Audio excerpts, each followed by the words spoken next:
감성경제방송 돈다방 미쓰리 6월 16일 목요일 방송 시작하겠습니다. 지금 제가 방송을 녹음하고 있는 시간은 오전 9시 4분을 향해 달려가고 있고요. 오늘 제가 여러분들께 전해드릴 내용이 좀 많아서 바로 6월 15일 수요일 뉴욕 증시 마감 현황으로 시작해 보도록 하겠습니다. 다우지수가 1.00, S&P 500이 1.46, 나스닥이 2.50% 반등했습니다. 이날 연준은요 75bp 금리 인상을 단행했습니다. 그런데 시장이 예상했던 대로 제롬 파월 연준 의장이 자이언트 스텝의 금리 인상을 밟았다. 그리고 7월 달에도 금리 인상을 하겠다라는 의지를 보여주면서 연준이 인플레이션을 잡겠다라는 의지를 다시 한번 확인했다. 그리고 시장이 예상대로 75bp 금리 인상을 단행했으니까 불확실성이 해소됐다라는 평가로 뉴욕 증시가 상승했다라고 합니다. 자, 제가 여러분들께서 가장 조심해야 될 게 뭐냐면 금리 인상을 했는데 그 금리 인상을 한 걸 가지고 불확실성이 해소됐다라는 평가로 시장을 읽으시면 안 된다. 전문가들이 비록 그런 표현을 쓴다고 해도 여러분들은 그 눈속임에 속지 말아야 된다라고 말씀드리죠. 왜? 금리 인상은 결코 주식시장에 좋은 재료로 작용할 수가 없습니다. 또 하나, 제롬 파월 연준 의장이 75bp 금리 인상을 하고 앞으로 금리 인상을 안 하겠다고 했나요? 아니거든요. 금리 인상은 계속 할 겁니다. 자, 따라서 이날 6월 15일 수요일 뉴욕 증시는요 75bp 금리 인상에 따른 불확실성 해소로 상승한 게 아닙니다. 제가 왜 상승했는지 말씀드릴게요. 팟빵 게시판에 한 청취자님께서 이런 글을 달아주셨습니다. JP 모건은 만약 연준이 50bp만 인상하면 그게 오히려 악재로 작용할 거라고 예상했는데 이 점은 어떻게 생각하세요? 50bp 인상은 연준에 대한 시장의 믿음이 흔들릴 수 있어서 안 좋게 작용할 수 있고 차라리 75bp 인상을 하면 이미 반영된 악재라 단기적으로 불확실성 해소에 의한 호재로 작용할 거란 논리던데요. 어쨌건 내일 미쓰리님 예상이 맞을지 JP모건 예상이 맞을지 결과가 바로 나오겠네요. 하하 이렇게 글을 달아주셨습니다. 제가 이런 이야기 해드릴게요. 지난주 토요일 방송을 들으시면 연준이 75bp 금리 인상을 할 거라는 의견을 거의 제가 굉장히 발빠르게 제시를 했습니다. 그럼에도 불구하고 국내 증권사들은 6월달 FOMC에서 75bp 금리 인상 안 할 거라고 했고요. 월스트리트 저널도 그랬습니다. 그런데 하루 만에 그들의 의견이 바뀌었습니다. 자, 그런데 왜 미쓰리는 지난주 토요일 거의 가장 먼저 75bp 금리 인상을 제시해 놓고 뜬금없이 이번 달 6월 달 FOMC 회의에서 제롬 파월 연준 의장이 50bp 금리 인상을 했으면 좋겠다라는 시나리오를 제시했느냐. 자, 이 부분에 대한 설명을 좀 해드리고 싶은데요. 제가 어제 방송에서 미쓰리가 생각하고 있는 6월 달 FOMC 회의 결과는 연준이 50bp 금리 인상을 할 것 같다라고 하면서 거기에 대한 근거로 뭐라고 제시했냐면 뉴욕 증시 다우지수의 3만 포인트는 굉장히 중요한 지표다. 마치 대한민국 코스피 시장의 2,000포인트와 같은 의미로 3만 포인트가 깨지면 뉴욕 증시는 패닉이 옵니다. 그래서 6월 15일 수요일 뉴욕 증시는요. 어떠한 이유를 달고라도 3만 포인트를 지지해주는 그러한 상승을 보여야 되는 날이었어요. 어제 뉴욕 증시가 3만 361포인트인가 그랬거든요. 그러면 다우지수가요. 0.23%만 전일 대비 하락해도 3만이 깨집니다. 따라서 6월 15일 수요일 뉴욕 증시는 어떠한 악재가 튀어나와도 그 악재를 예쁘게 포장해서 뉴욕 증시를 반등시켜야 되는 자리였던 거죠. 그리고 대한민국 삼성전자도 6월 15일 수요일 6만 200원 거의 최저점을 찍으면서 6만 선을 깨내 만에 이러한 아슬아슬한 구간에 있었습니다. 마찬가지로 삼성전자도 6만 원이 깨지는 거에 대해서 굉장히 신경 쓰고 있죠. 그러니까 결론적으로 6월 15일 수요일 그리고 대한민국 증시로는 6월 16일 목요일 증시는요. 그냥 지수만 보더라도 반등해야 될 구간에 와 있었던 거예요. 그런데 뉴욕 증시는 마치 75bp 금리 인상을 해서 불확실성이 해소됐기 때문에 뉴욕 증시가 상승했다라는 헛소리를 하는 거죠. 여러분, 75bp 금리 인상이 어떻게 증시의 호재가 될 수 있습니까? 당장 여러분, 이제 대한민국과 미국의 금리 차가 동일해졌습니다. 1.75%로 똑같아졌어요. 제가 어제 연준이 50bp 금리 인상을 할 거라고 예상했던 이유는 뭐냐면 어차피 6월 15일 수요일 뉴욕 증시는 반등할 구간에 와 있었고요. 시장의 충격을 가장 적게 줄 수 있는 금리 인상은 50이었다라는 거죠. 그래서 버클레이스가 100bp 금리 인상 얘기한다고 했을 때 제가 뭐라고 했냐면 오히려 우려감을 크게 키운 상태에서 그 아래로만 금리 인상을 단행하면 시장에서 안도할 수 있는 분위기가 형성되니까 버클레이스의 100bp에 대해서 그렇게 의미를 두지 말아라는 이야기도 해드렸습니다. 즉 그동안 제롬 파월 연준 의장은 숙제를 제대로 하지 못한 상태에서 밀린 숙제를 지금 해결하려고 하다 보니까 1994년 11월 이후 처음으로 75bp라는 엄청난 금리 인상을 단행을 한 겁니다. 결국 지금 진행되는 모든 상황은요. 연준의 무능함이고 연준의 지리멸렬이 만들어낸 결과고요. 그 결과에 대해서 제롬 파월 연준 의장이 지금 똥줄 타가지고 75bp 금리 인상을 한 거예요. 그래서 토요일 방송에서 제가 이번에 75bp 금리 인상이 가능하다라고 제시하면서 무언가를 얘기했냐면 조 바이든 대통령이 연준의 독립성 인정하지 않았느냐. 즉 연준 너 하고 싶은 대로 해. 무조건 물가 잡어. 나 조 바이든은 행정부의 어떤 그 정책에 따라서 뭐 중국 관세를 일부 취소해 주든지 아니면 사우디를 가서 증산하라고 압박을 하든지 그리고 뭐 조만간 이제 러시아를 디폴트 시켜버리든지 이러한 정책을 쓸 테니까 제롬 파월 연준 의장 너 하고 싶은 대로 금리 인상을 해. 눈치 보지 마. 증시가 빠져도 눈치 보지 마. 이런 힌트를 준 거였다고 말씀드렸잖아요. 그러니까 50bp 금리 인상이냐 75bp 금리 인상이냐가 중요한 건 아니었습니다. 그냥 6월 15일 수요일 뉴욕 증시는 반등할 자리였어요. 그렇다면 이제 결과를 보고 얘기하면 75bp 금리 인상이 어떻게 주식시장이 호재가 될 수 있습니까? 제가 어제 50bp 금리 인상을 이야기했던 이유는요. 미쓰리가 제시한 가장 안정적인 그나마 주식시장에 굉장히 좋은 시나리오였습니다. 그런데 역시 이것도 제롬 파월 연준 의장이 밀린 숙제 처리하느라고 또 잘못한 거예요. 여러분 지난주까지 75bp 금리 인상 가능성 3%였다니까요.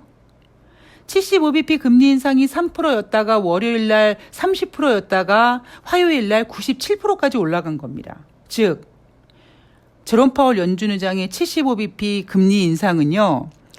불확실성 해소가 아니라 앞으로 이 금리 인상 결과가 나타낼 그 엄청난 후폭풍을 우리는 준비를 해야 됩니다. 제가 앞에서 계속 이런 얘기 해드렸어요. 만약에 제롬 파월 연준 의장이 어떤 금리 결정을 하고 어떠한 기자회견을 할지는 모르겠으나 만약에 그 금리 결과가 발표가 되고 만약에 반등을 한다면 그 다음 날은 또 빠질 것이고 뭐 이런 그 시나리오 이야기를 해드리지 않았습니까? 자, 50bp, 75bp가 중요한 게 아니에요. 6월 15일 수요일은 뉴욕 증시가 상승할 구간이었고 제가 그 얘기를 어제 방송에서 해드렸습니다. 3만 포인트 지키려고 할 것이다. 그런데 미쓰리가 제시한 가장 좋은 시나리오를 포기해버리고 제롬 파월 연준 의장은 밀린 숙제를 하느라고 75bp 금리 인상을 단행했습니다. 자, 능력 없는 전문가들은 뉴욕 증시가 상승하니까 그래, 불확실성 해소됐어 라고 이야기하죠. 개소리입니다. 제가 왜 개소리인지 지금부터 거기에 대한 근거를 제시해 드릴게요. 다시 첫 번째, 대한민국과 미국의 금리차 똑같습니다. 미국은 선진국이고요. 대한민국은 신흥국입니다. 따라서 오늘 6월 16일 목요일 지금 원달러 환율이 전일 대비 12원 정도 하락했습니다만 다시 달러 강세가 진행될 거고요. 그리고 이제 대한민국의 자금 유출, 신흥국의 자금 유출이 본격화될 수 있는 리스크를 우리는 갖게 됐습니다. 그리고 제가 이제 경제 지표를 얘기해 드릴 텐데요. 뉴욕 증시는요, 앞으로 경기 침체라는 이슈 때문에 힘들어질 겁니다. 왜냐하면 제때 숙제를 하지 못한 제롬 파월 연준의 75bp 금리 인상과 함께 제롬 파월 연준 의장은 7월 달에도 75bp 금리 인상을 단행하겠다고 했습니다. 그리고 기자회견에서 뭐라고 얘기했냐면요. 경제 연착륙 가능하다. 경기 침체 유발하지 않을 것이라고 얘기했지만 이제 미국은 전 세계는 경기 침체를 걱정하게 될 겁니다.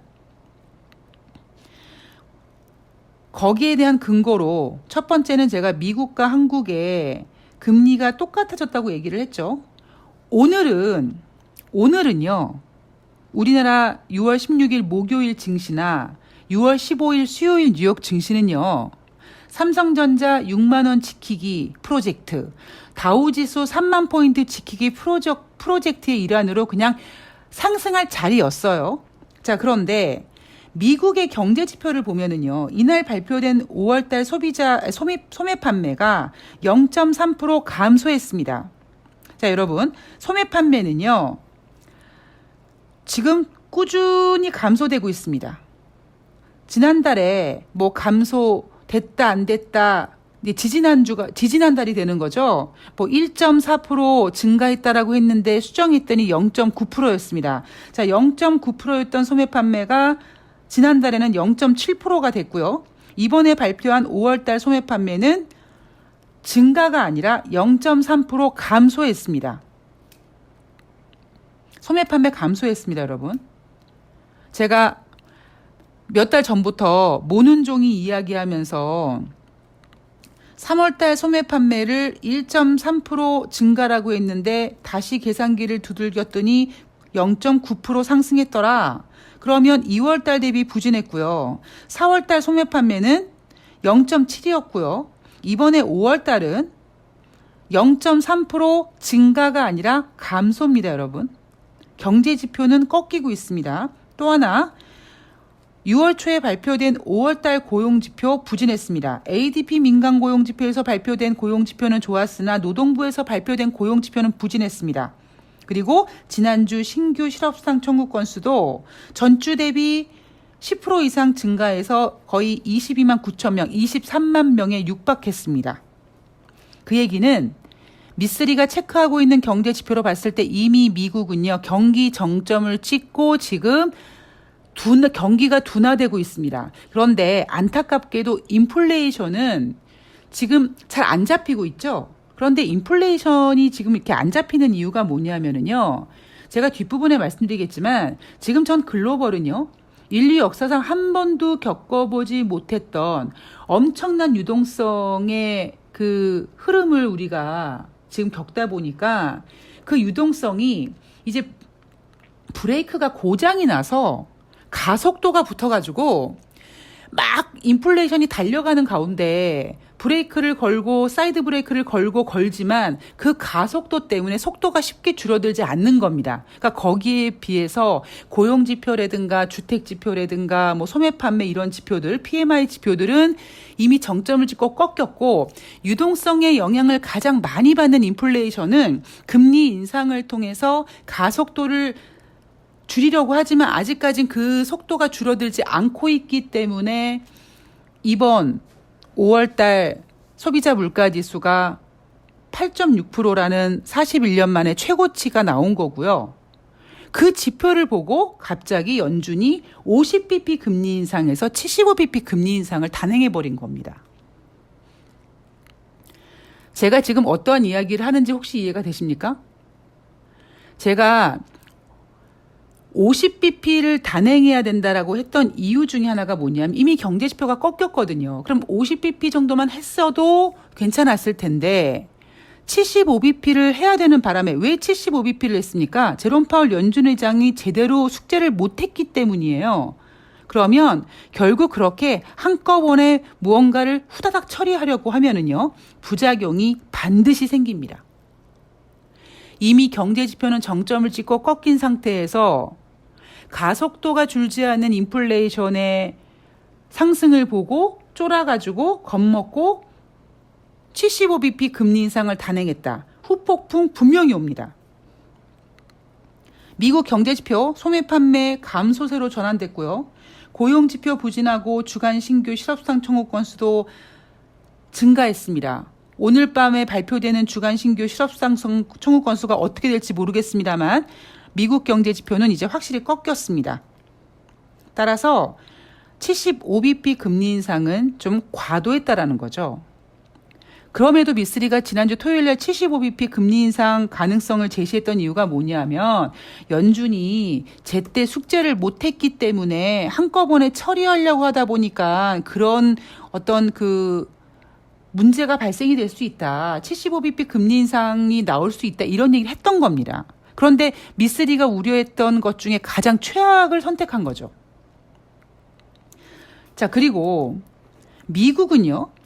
인플레이션을 잡기 위해서 제롬 파월 연준 의장이 75bp 금리 인상을 했다고 칩시다. 자, 다른 국가들은 어떻게 될까요?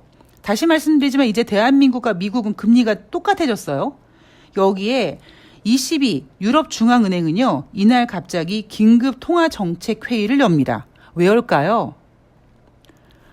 ECB 유럽 중앙은행은요. 6월달 금리 동결시켰습니다. 그리고 7월 달에 금리를 25bp 인상하기로 했습니다. 지금 유럽은 제로 금리예요. 그래서 제가 ECB 통화정책에서 금리를 동결하고 7월 달에 25bp 금리 인상한다라는 이야기에 뭐라고 말씀드렸냐면 유럽 경제가 오죽 안 좋으면 지금 유럽 경제 같은 경우에는 5월 달 소비자 물가지수가 8.5%씩이나 나오는데 대한민국도 지금 25bp씩 계속 금리 인상을 하고 있는 판에 유럽은 금리 인상을 못합니다. 못하고 있어요. 8.5%라는 인플레이션 지표를 보고도 금리를 동결합니다. 그리고 7월 달에 25bp 금리를 인상한다고 합니다. 왜? 경제가 안 좋거든요. 왜 유럽은 제대로 금리 인상을 못하느냐. 제가 예전에 영국이 브렉시트 될 때 한번 말씀드렸는데요. 유럽이라는 20이라는 곳은 한 나라가 아니라 여러 나라들이 뭉쳐가지고 만든 조직이잖아요. 그러다 보니까 어떤 정책이라든가 이런 것들이 일관적이지 못하고 지들끼리 각기 전투를 쓰다 보니까 이게 뭔가 단일화가 돼서 이루어질 수 있는 그 효과가 나타나지 않는 겁니다. 그러한 일환으로 지난번에 2011년도 그리스 디폴트 사건으로 결국 영국이 독립을 하게 된 거고요. 미쓰리는 그랬죠.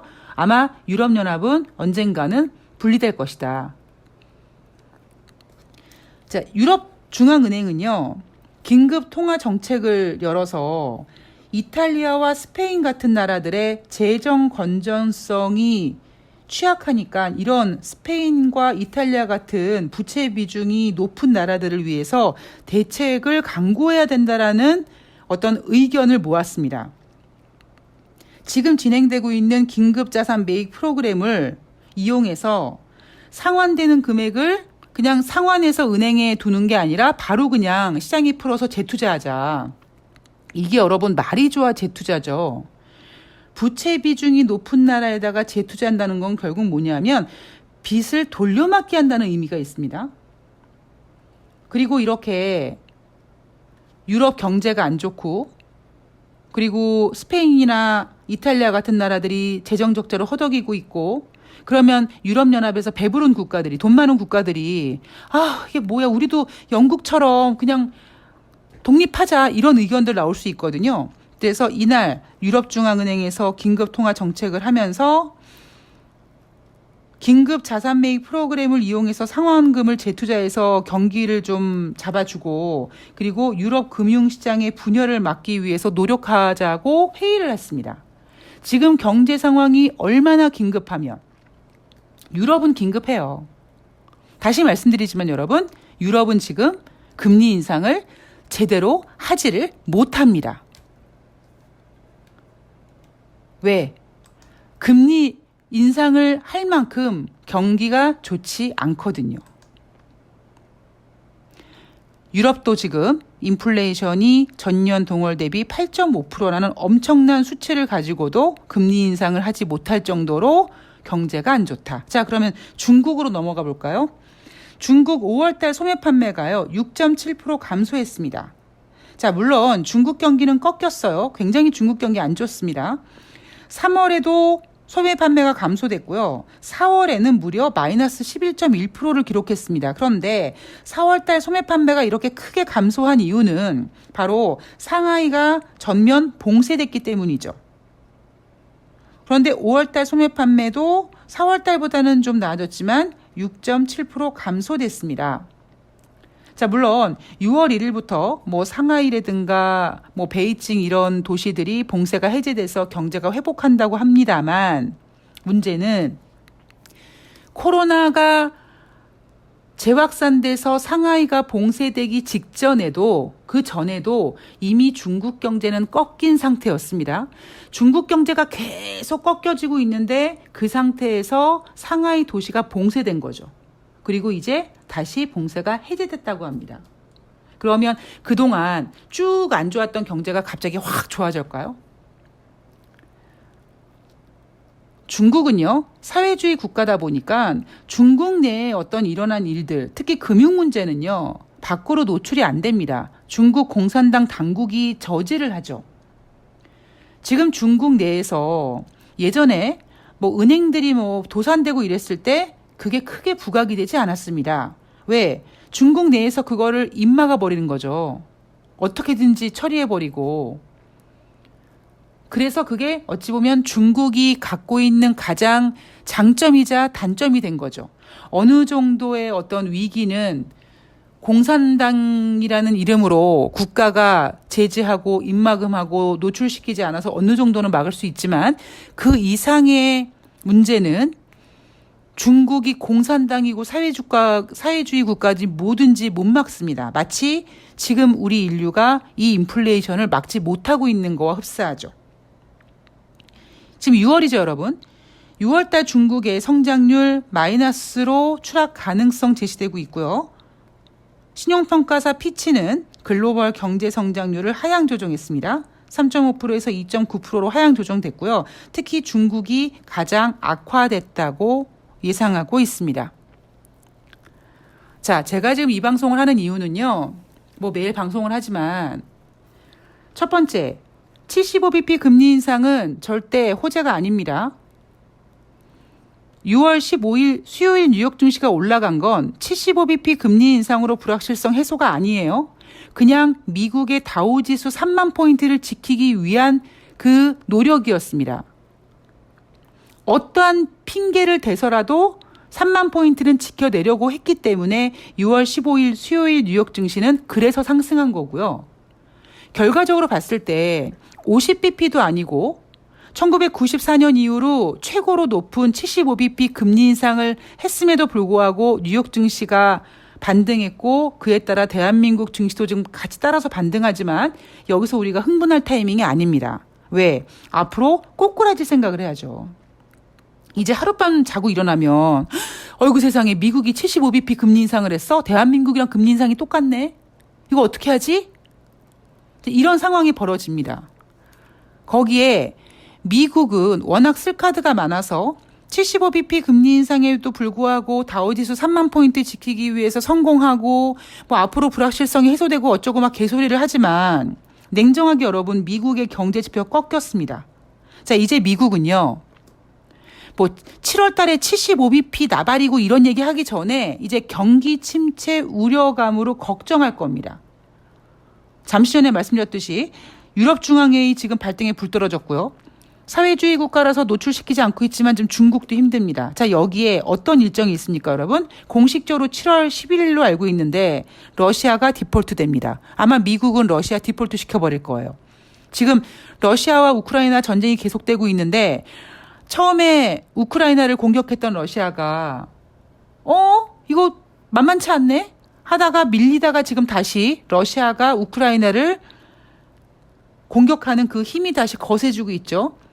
조 바이든 대통령은 러시아를 공식 디폴트 시킬 겁니다. 이미 디폴트가 됐어요.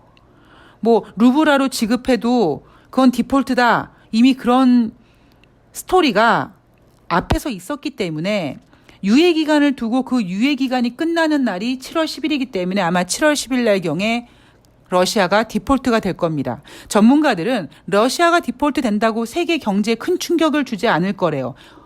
천만의 말씀입니다. 지금 이렇게 유럽연합이라든가 이런 나라 국가들이 경제가 안 좋은데 러시아가 디폴트가 된다고 다른 나라들이 굳건할까요?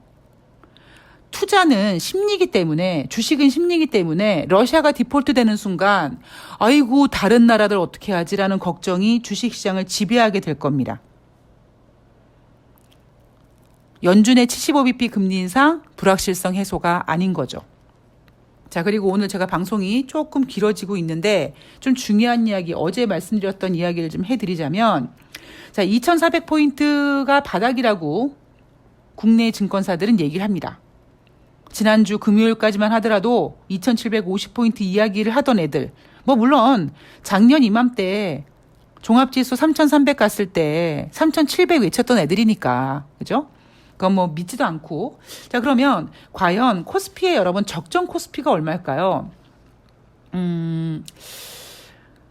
2008년도 10월 달에요.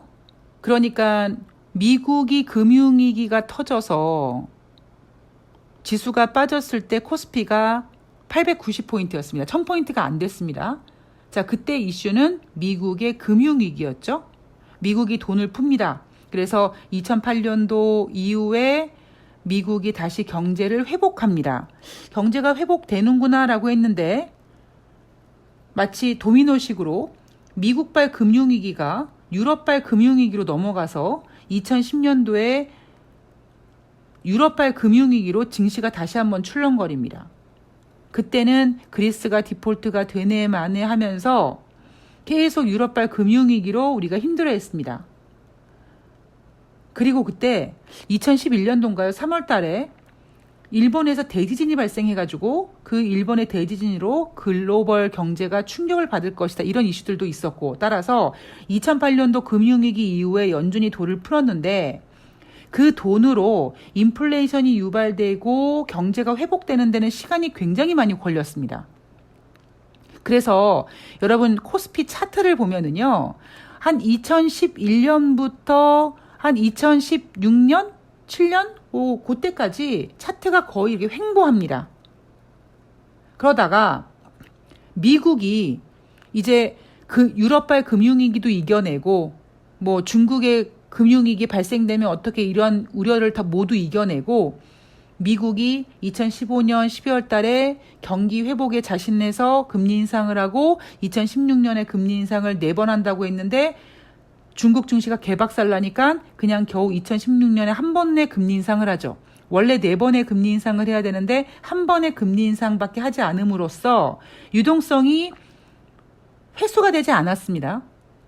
그런 상태에서 이제 그때 그 유동성이 이제 가속도를 내기 시작해서 경기를 회복시켰고 인플레이션을 유발시켰고, 그래서 미국은 자신감을 갖고 2017년도에 3번, 2018년도에 4번의 금리 인상을 합니다.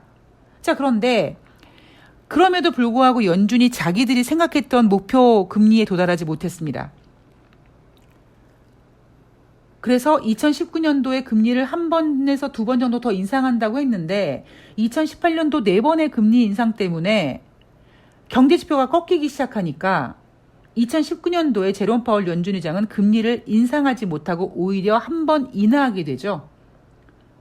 그렇게 금리를 한 번 인하함으로써 2018년도에 4번의 금리 인상 좀 과격했다. 그래, 좀 완만하게 점진적으로 가자라는 계획을 하고 있었습니다만 안타깝게도 2020년 코로나가 발생되는 거죠. 그래서 이때 전 세계적으로 전무후무한 유동성이 풀리기 시작합니다. 따라서 금융위기 때부터 시작된 그 유동성이 제대로 회수되지 못한 상태에서 코로나를 맞이했고, 그때 회수되지 못한 유동성에 코로나 때문에 풀린 유동성이 더해지고 더해져서 지금 미국의 인플레이션을 저렇게까지 만들어 놓은 거죠. 전 세계 인플레이션을. 그러면 금융위기 때부터, 유럽발 금융위기 때부터 미국이 금리 인상을 하기 전까지 코스피 지수가요, 한 2,000포인트였었어요. 그래서 이제 미국이 경기 회복을 하고 자신감을 갖고 금리 인상을 할 때 이제 2,200 정도까지 올라갔죠. 그러다가 코로나19로 코스피 같은 경우에는 1,500이 깨집니다. 이때 한번 물갈이가 확 된 거죠. 그리고 이때 풀린 돈으로 다시 유동성의 가속도가 붙어서 3,316포인트까지 올라갑니다. 자, 그럼 여러분, 코스피의 적정 가격은 얼마일까요? 저는 한 2,200 정도로 보고 있습니다. 물론 뭐든지 이자가 붙으니까 2,200에서 한 이자를 조금 더해서 한 2,250 정도? 제가 드리고 싶은 말씀은 만약에 코로나가 없다면, 코로나가 발생되지 않았다면, 코로나가 발생되지 않아서 이 유동성이 풀리지 않았다면 코스피의 적정 가격은 지금 2,200에서 2,300포인트가 적정 가격인 겁니다. 그런데 이제 그 사이 코로나 때문에 돈이 풀렸고 그래서 우리가 너무 빨리 3,300포인트를 맛보게 된 거죠. 그리고 그 후유증 때문에 지금 이렇게 갑작스럽게 2,400포인트가 눈앞에 있는 겁니다. 자, 미국의 75bp 금리 인상으로 뉴욕 증시가 상승했다. 개소리라고 했습니다, 여러분. 그냥 6월 15일 수요일 뉴욕 증시는 다우지수 3만 되기 위해서 무조건 반등시켜야 되는 날이었고, 정신줄 놓은 대한민국은 따라서 지금 같이 반등하고 있습니다. 이제 전문가들은 불확실성 해소라는 제목으로 제롬 파월 연준 의장이 이제 인플레이션 잡겠다는 의지가 확고했다라는 거를 가지고 장밋빛 전망을 다시 쓰겠죠. 조심해야 됩니다. 왜? 75bp는 여러분 증시에 결코 좋은 재료가 아닙니다. 무슨 이야기인지 좀 이해가 되셨으면 좋겠고요. 제가 오늘 좀 방송이 길어졌는데 하고 싶은 말이 무지무지하게 많은데 오늘은 이쯤에서 하고, 혹시 여러분들께서 궁금한 내용이 있으시면 또 내용 글 달아주시면 제가 또 성심성의껏 답변해 드리도록 하겠습니다. 어쨌든 오늘 반등 즐기십시오. 네, 즐기시면서 그래 75bp는 주식시장에 좋은 재료가 아니야. 그래 삼성전자 6만 원 깨지면 위험하지. 다우지수 3만 포인트 깨지면 위험하지. 그래서 반등시킨 거지. 이렇게 생각하시면서 냉정하게 지금 현실에 배치되어 있는 이슈들 잘 체크해 보시기 바랍니다. 저는 이따 5시에 새날에서 뵙도록 할 거고요. 돈다방 미쓰리는 내일 다시 찾아오겠습니다. 고맙습니다.